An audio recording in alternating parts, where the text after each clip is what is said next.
So for today's video guys, samahan nyo ako na linisin ang playpen or ang play area or ang kulungan ng aking mga anak, ng ating mga pusa at mga aso.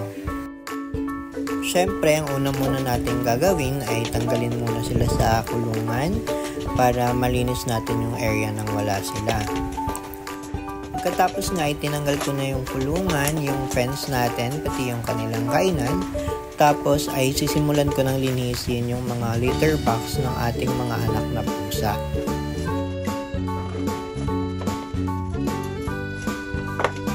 So ngayon nga ay tinatanggal ko na yung mga litter sa litter box ng ating mga pusa.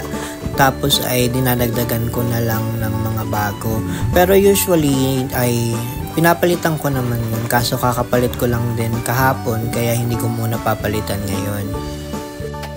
So ngayon nga ay babasain lang muna natin yung terrace para mawala yung mga dumi or lumambot yung mga dumi para malinis na natin siya mamaya.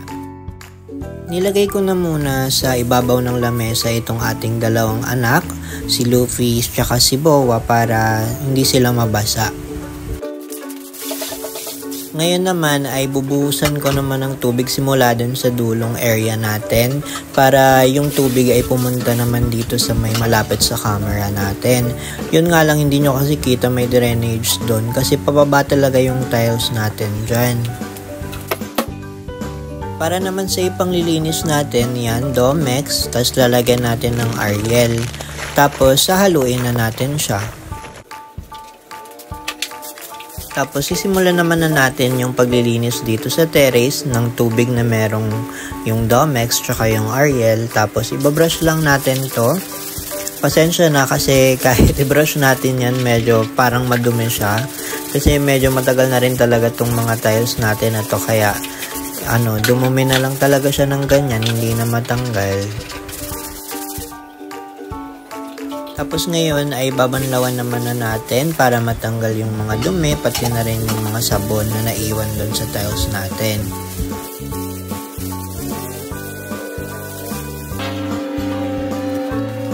Pagkatapos nga nating banlawan ay minamap ko naman siya gamit itong sponge mop ba tawag dito. Basta yung ginagamit ko na parang sponge siya na nakaka-absorb ng tubig para matuyo.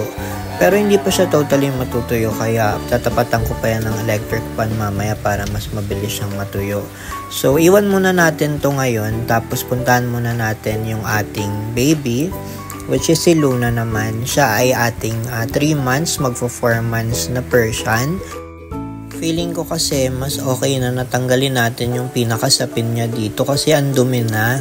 Nilagay ko kasi yan nung medyo maliit pa siya para sana hindi siya mahulog yung paa niya dun sa may kulungan. Pero ngayon na malaki naman na siya, feeling ko naman okay na. So tatanggalin na natin.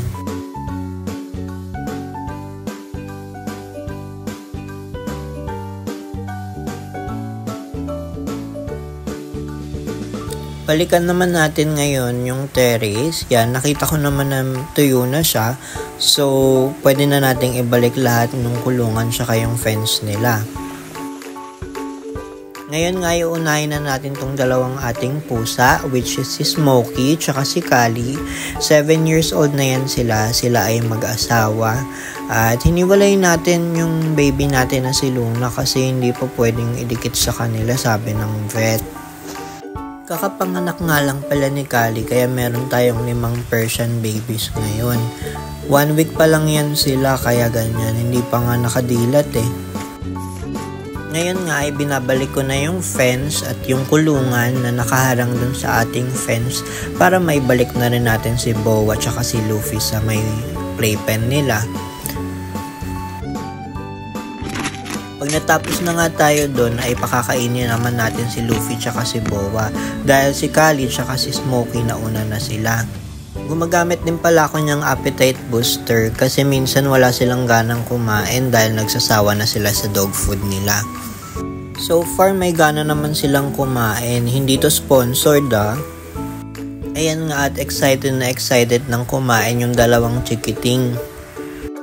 Masyado naman natuwa tong si Luna, akala niya hindi na natin siya babalikan. Pero ayusin na natin yung kulungan niya. Ibabalik lang natin yung litter box niya, yung kainan niya, tsaka yung lagayan ng tubig niya. Tapos lalagyan natin ng cat food, ng water. Tapos yun na, babalik na natin si Luna sa may kulungan niya. Yun lang naman guys for today's video. Bye-bye!